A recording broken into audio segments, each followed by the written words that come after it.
Hello, BookTube. I have another mail haul for you, and something seems to be going on with the mail. I think that that little delivery that I got earlier than usual this morning might have been an anomaly, maybe something left over from yesterday, because this looks like the day's first mail. So we'll just count that earlier video as a freebie, and we'll move on to these. No boxes in this pile, although we'll end in a cardboard box. We'll get as close as we can. A cardboard, one of those. Excuse me, those cardboard envelopes. We'll start with this first one. It's small, but it's not thin. So I'm hoping that we're going to start our mail haul with a romance. That would be very nice. Let's see. Oh! Yes. Yes, we are starting the... Frida, do you want an envelope? Here, everybody, take a look at Frida Bean. Oh, give her some love. Oh, isn't she pretty? She's so pretty. You are so pretty. She's two. Aren't you? You're two. There you go. Anyway.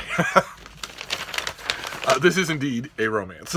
And it is an author that I don't recognize. All right, so this comes out in...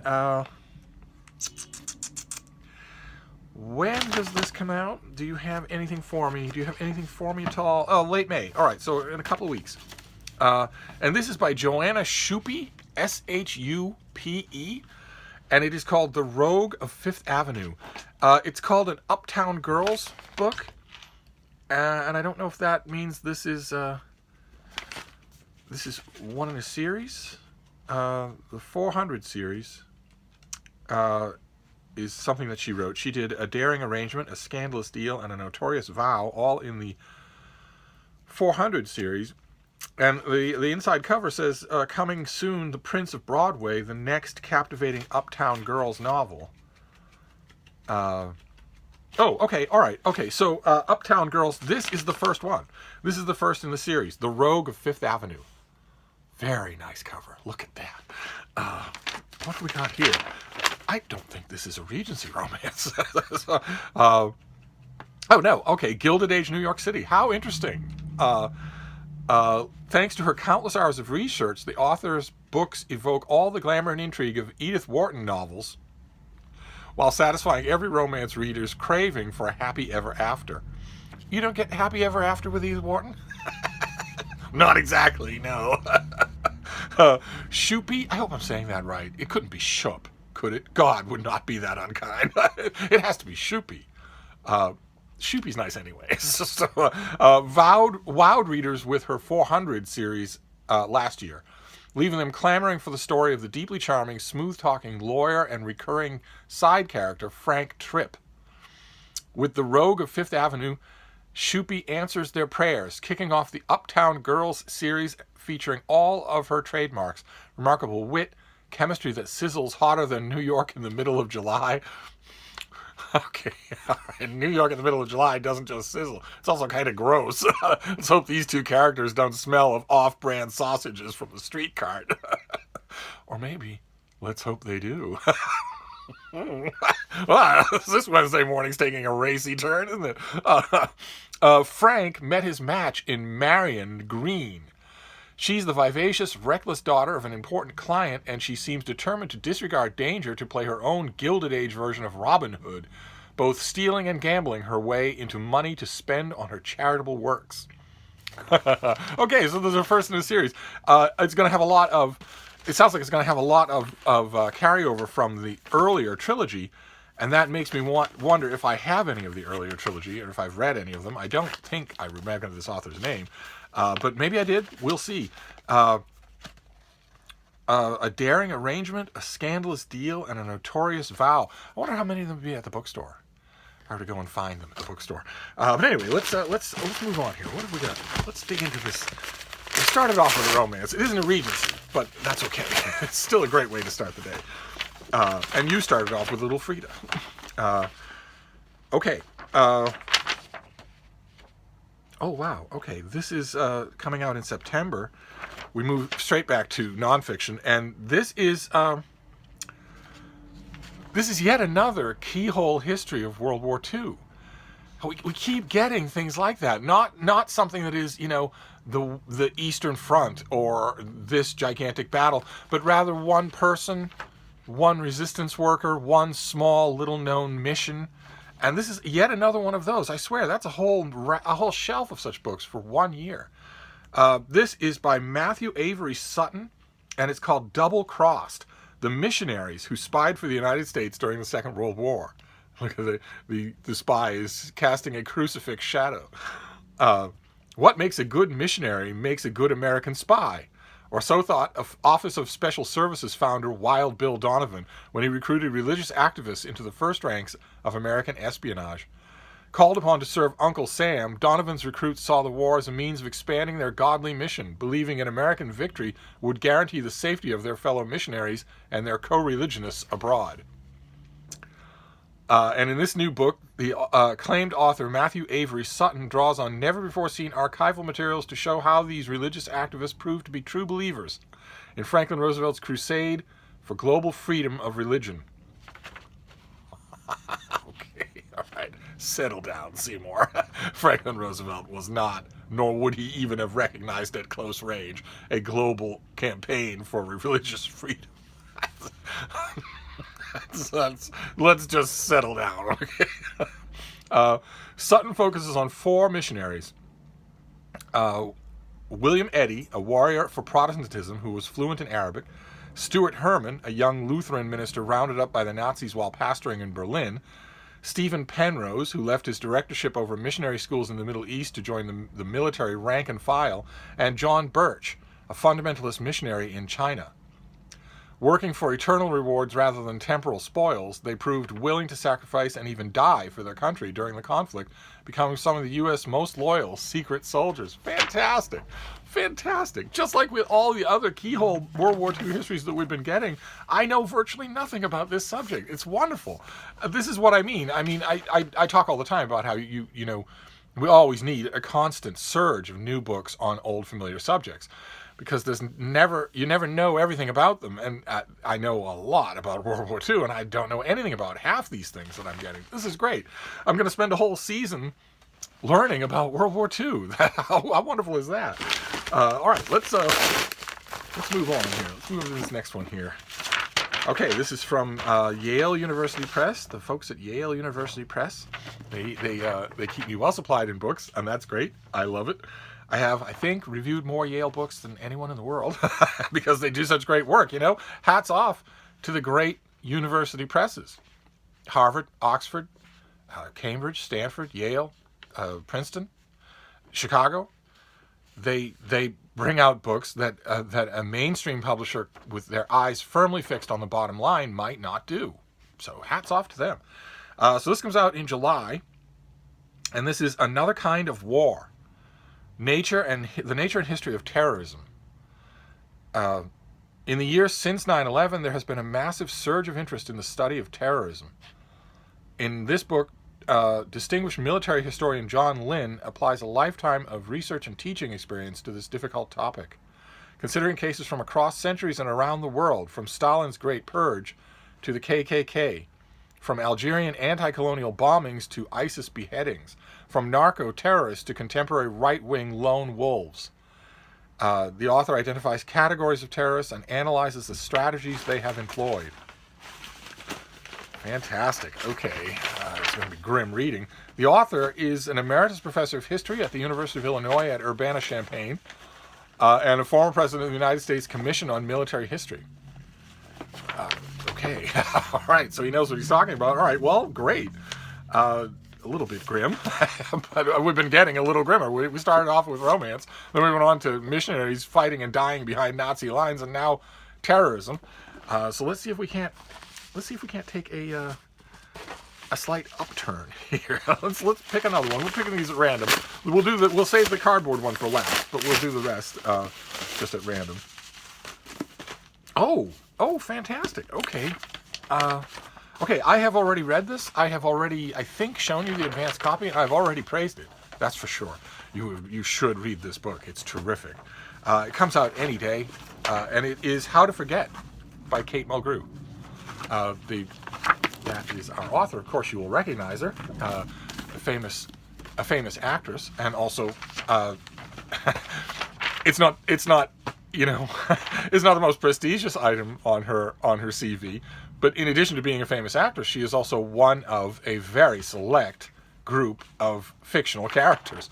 She played a captain of a Federation starship on a Star Trek show. There's only a tiny handful of such characters, and she played one for 7 years. So, and this is her memoir. This is the sort of a follow-up to Born with Teeth, her first memoir, which I heard about. I knew that it was coming. I thought, oh my God, this is going to be bad. This is going to be self-indulgent and thinly written, and it was wonderful. Born with Teeth was wonderful, and this is even better, more heart-wrenching, more heartfelt, just totally memorable. I wonder if this has a description that I could give you instead of me just rambling about. Okay, all right. They say you can't go home again. But when her father is diagnosed with aggressive lung cancer and her mother with atypical Alzheimer's, New York-based actress Kate Mulgrew returns to her hometown in Iowa to spend time with her parents and care for them in the time they have left. The months Kate spends with her parents in Dubuque lead her to reflect on each of their lives and how they shaped her own. Those ruminations are transformed when, in the wake of their deaths, Kate uncovers long-kept secrets that challenge her understanding of the unconventional Irish Catholic household in which she was raised. And if that doesn't intrigue you, of course that paragraph should intrigue you. But it's her treatment of the subject that is just. I mean, you have some familiar cliches there, right? You have a spiky and dark and problematic upbringing, complicated and not at all Hallmark card relations with these parents that all that is suddenly thrown into a new light by death sentences. And you have the fish out of water cliche where the actress goes home to Iowa. And you have the cliche of the gradual coming to know and maybe second chances, all that sort of stuff. All that on the surface sounds so by the numbers. And it's not done that way in this book at all. The execution is everything. It's so gut-punching. Just such an accomplishment. I don't know many examples like it. I really don't. I mean, it's the Hollywood cliche, of course, is that all actors really want to direct. And I think there's some truth to the fact. An old friend of mine used to say that if all actors want to direct, everyone in Hollywood wants to write. They all know that they want to write. They just went a different way. That's all. An easier way in some ways. And so eventually they all get around to it. Sooner or later, almost all of them get around to it. But the number of actor memoirs that are actually really good is actually really small. Really, really small. Peter Ustinov did one. And Peter O'Toole did a few. but the number that actually works well, no. It's a rarity. And this is, I love Kate Mulgrew on the screen. I absolutely love it. I've watched her in a whole bunch of things. I also saw her in a stage play that she did in which she played Katharine Hepburn, and that stage play was really good, and her performance was amazing. She did that play really deserved to catch on and maybe to go to Broadway, and it didn't. You never know when that's going to happen. I've seen her in a whole bunch of things, and I really, really appreciate what she does. It's just an amazing presence on the screen, including Star Trek. I would argue that pound for pound, scene by scene, moment by moment, I think her turn as Captain Catherine Janeway is I know this is gonna drive all of you Next Generation fans crazy, but I think it might be the best sustained acting turn in any Star Trek franchise. I am not considering Jean-Luc Picard. Kindly zip it. but to go from that to where I have loved you as that character, I would give my eye teeth for a big screen, real continuity Star Trek movie or TV show in which she appeared as an admiral. That would be so incredible. Especially since it would go a long way to fix one of the recurring things in Star Trek, in the Star Trek legendarium, and just on entirely, is that the brass is always bad, right? Almost always bad. They're almost always clueless and unfeeling and inexperienced. We're supposed to cheer when James Kirk in the movies is demoted from admiral to captain. We're supposed to cheer when that happens. A show in which she is an admiral and it's real, and in which case she's still Captain Janeway and she is the hero, that would be wonderful. But in addition, the amazing thing about this book and Born with Teeth is that they actually make me want her next book more than I want her next appearance on screen. That is incredible. So I've mentioned this before. I've praised it a couple of times. I've recommended it a couple of times. You should read this book. You're going to love it. You're going to love it. All right, so let's move on now that I'm finished gushing. So I may continue to gush. I may gush for something else. Oh, all right. Okay. All right. Okay. All right. This comes out in December, so this is by far our furthest advance review copy that we've got so far. This is December that this thing comes out. But I think you should put it on your list. I do. Because we're going to see more and more of this. We're going to see more and more books on this period. And I welcome them all. I absolutely welcome them all. This is by a Pulitzer Prize-winning journalist, Patrick Sloyan, and it is called When Reagan Sent in the Marines, The Invasion of Lebanon. Long before the two separate attacks on the Twin Towers in New York City, long before the Khobar Towers and the USS Cole attacks by Islamic extremists, not to mention other large-scale terrorist attacks on U.S. interests and U.S. allies globally, the events of October 23, 1983 marked the first major assault by militant Islam against the United States. And prize-winning journalist Patrick Sloyan, who reported on the events, delivers an action-packed account of the horrors that befell the U.S. Marines stationed in Beirut in his new book, When Reagan Sent in the Marines. On the surface, the mission they may have seemed pertinent to U.S. security interests in the Middle East, but Sloyan explains why the Marine expedition became confused and compromised, and more importantly, shows how President Reagan misread the situation on the ground. In the early 1980s, Lebanon was spiraling out of control. A civil war was tearing apart the fabric of the nation. As Israel invaded Lebanon, seeking out terrorist groups, members of Hezbollah, their allies, the Christian Phalange militia, were waging war with the Sunni Shia Druze militia. Mix in Russian involvement in Syria, plus fears of Iranian extremists might involve themselves in the mess, and the world was staring straight into an inferno that threatened to become a global war zone. The author draws on myriad interviews with many of the most important figures in this drama, including some of President Reagan's top advisors, and reflects on his close relations with the Marines stationed in Beirut. In addition, he levels sharp scrutiny on key players in this event, such as General Alexander Haig, and there you go. When you talk about Reagan misreading the events on the ground, Reagan did not know the events on the ground. When you talk about a fundamental misread of the situation, I'm glad that Alexander Haig's name comes up. That would be great. Henry Kissinger, Anwar Sadat, Yasser Arafat, Vice President George Herbert Walker Bush, and Caspar Weinberger. The author also delves into the career and courage of Marine Colonel Timothy Garrity, who warned that the mission to Lebanon would be a disaster for the Marines and was ultimately positioned by President Reagan to take the blame. And I requested this book. I can't wait to get into it because this author reported all these things as they were happening, and I scrutinized the news about these things while they were happening. I scrutinized the news about the Reagan administration for every hour that it existed. Multiple editions of multiple newspapers every day. And I, too, thought that this was a thing that could erupt into something much bigger. It didn't happen. Except maybe it sounds like from that first paragraph, it sounds like the author might hint that it was the first sally in a longer war, that it did go on to involve the Murtaugh building and 9/11 and whatnot. I don't know. That would be an interesting thing to see. I don't think that such a theory, if one is floated in this book, would be entirely wrong. Boy, oh boy, though, we're going to see, like I mentioned, we're going to see more and more, I think, pointed histories and political studies of the Reagan administration and the Reagan era on the world stage. I think that's going to happen more and more. I certainly hope it, because not to be indelicate, but quite a few of the essential players aren't going to be around much longer.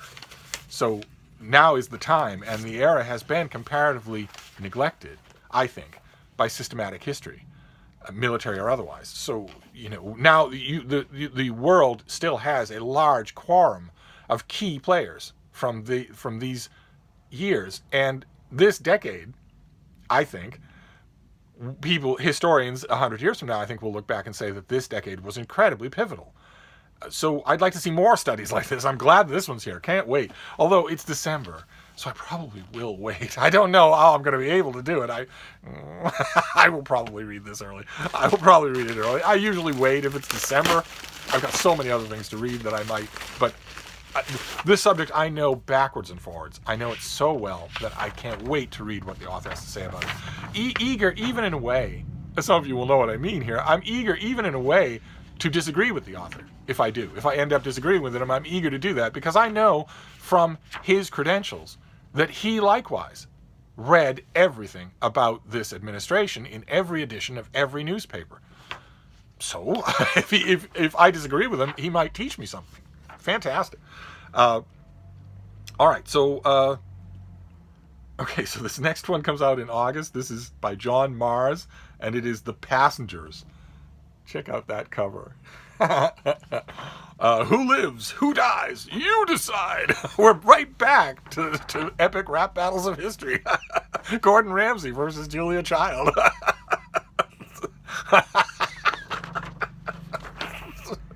Here's an amazing amuse-bouche.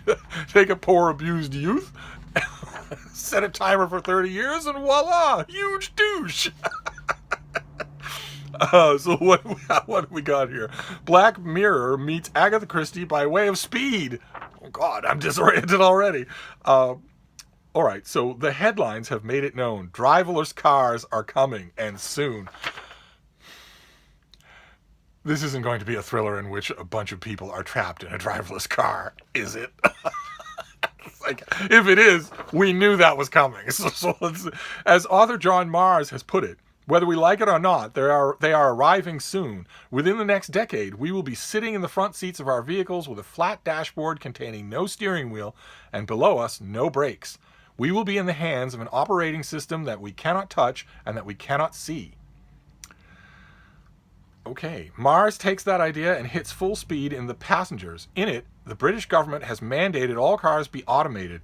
Several years into their implementation, on a seemingly average day, 8 people get into their self-driving cars. Suddenly, on their journey, the doors lock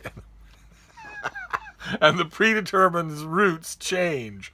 The riders have all lost control. A mysterious voice tells them, "You are going to die." These passengers, an aging actress, a pregnant young woman, as opposed to a pregnant young man, an abused wife fleeing her husband, an illegal immigrant, a husband and a wife, and a suicidal man are panicked. From cameras hidden in their cars, their frantic pleas for help are broadcast to millions of people around the world. The public will show their true colors when they are asked, which of these people should we save and who should we kill first? Okay. So one can assume, I don't know anything about this book, but one can assume that the screenplay has already been sold. One can assume the screenplay was sold before this book was made out of it. This will certainly be a movie. It will certainly be. It sounds like a movie. The only worry that I have is that it will read like a movie. You know, we've encountered that before on this channel, where I get a thriller that has clearly started out life as a screenplay, and where the writer hasn't been careful enough to rewrite it as a book. I don't want scene directions. I want descriptions. but who knows? Who is John Mars when he's at home? Do we know anything about him? Does he matter at all? What do we know about him? Anything? He is the author of The One, which is being made into a 10-part Netflix series. The Good Samaritan, Her Last Move, When You Disappeared, and Welcome to Wherever You Are. Until recently, he worked for 25 years as a freelance journalist based in London, where he interviewed celebrities for the world of television, film, and music for national newspapers and magazines. Oh my poor sufferer. I feel for you so. You did that for how long? 25 years? You interviewed celebrities for 25 years? How do you have 2 brain cells to rub together? Oh, you poor thing. He has written for publications including The Guardian's Guide and Guardian Online, Total Film, The Huffington Post. Okay, and now he's a full-time author, so he saved himself. He got out of the world. So he's not only a full-time author, but he's a full-time author who has sold a Netflix series, which is the new gold standard. So good for him. He's not doing that anymore. All right, and then we have the cardboard, and then we'll be done for this morning. I had that weird, mysterious early mail. Then I had this. This is the day's first mail. The day could easily have 2 more mail deliveries. Let's see. The baby is now on the bed with me. She was on the floor. Now she's on the bed, and she is eating cardboard. Aren't you, baby? You're eating cardboard.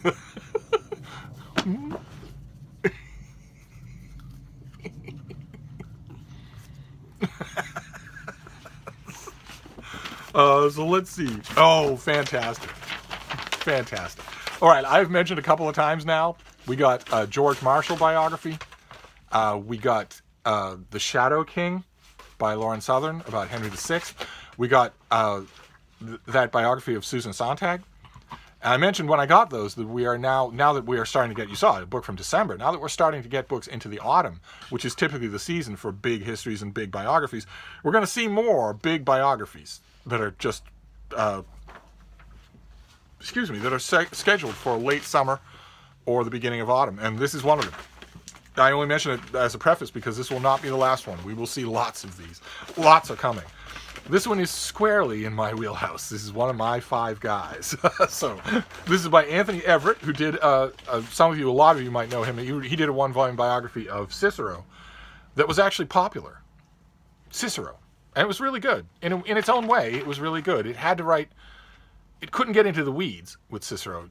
You could easily do a 1,000-page biography of Cicero and get into the weeds. And I wish somebody would do that. I think that would also do well. But his new book is on Alexander the Great. His life and his mysterious death. More than 2 millennia have passed, but Alexander the Great is still a household name. That's actually true, and that's hard to beat. His life was an adventure story and took him to every corner of the ancient world, and his early, mysterious death at 33 has kept him evergreen in our imaginations. And in this book, best-selling author Anthony Everett reconstructs the life of the legendary leader, offering an extraordinary look into his journeys toward greatness and an explanation of his shadowy demise. Okay. As debate continues about the meaning of his life, Alexander's death remains an unsolved mystery. That's odd. Did he die of natural causes, felled by a fever, or did his marshals, angered by his tyrannical behavior, kill him? An explanation of his death can lie only in what we know of his life, and Everett ventures to solve that puzzle, offering an ending to Alexander's story that has eluded so many for so long. In Alexander the Great, Everett outlines the truth of Alexander's life and legacy and shows readers the real man behind the legend. Okay, fantastic. Well, I know already that I like this author, and I like the way he thinks about ancient sources, so this will be tremendously fun. It also looks like it's going to be lovely, right? Ordinarily,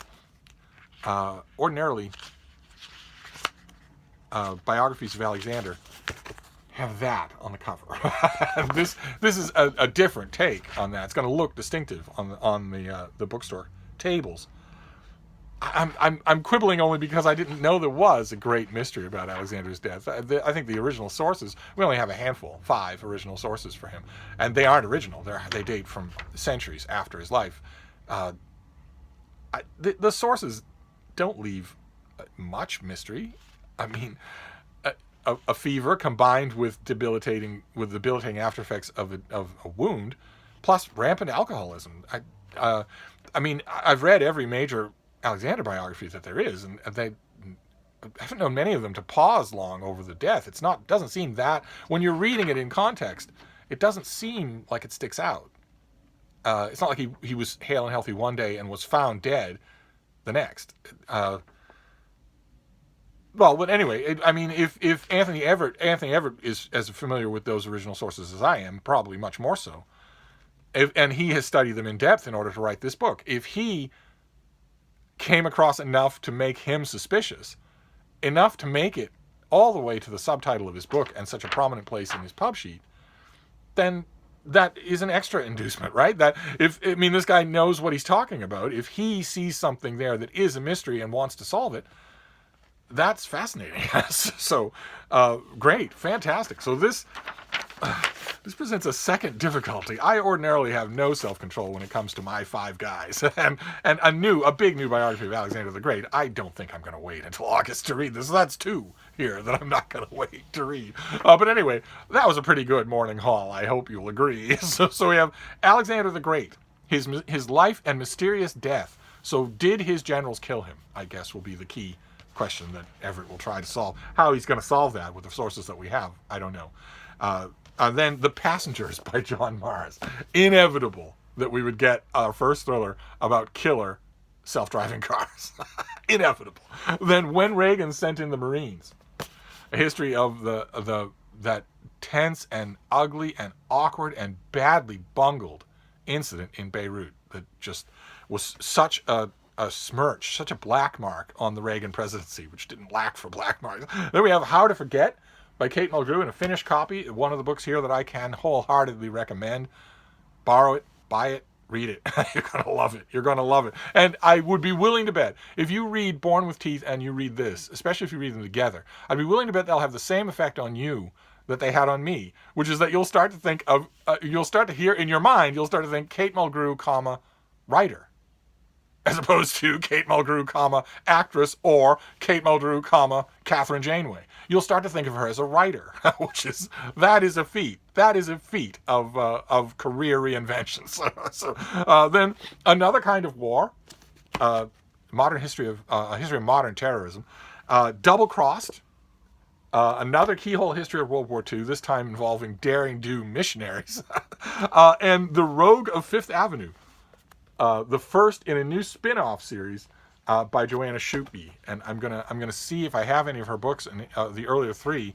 And if I don't, I might spring and get them all. I might do that because just because it's refreshing in a way. It feels like heresy. I'm trying not to look at my Regency bookcase there. It feels like heresy to say, but a historical romance set somewhere other than Regency London might be fun as a change of pace from time to time. Well, that's not a bad haul. That was pretty good. Lots and lots of interesting looking stuff here. So I'm going to wrap things up. I'll give you one more look at the bean since she's laying right on top of me here. There's my little bean. Oh, there she is. What are we going to do today?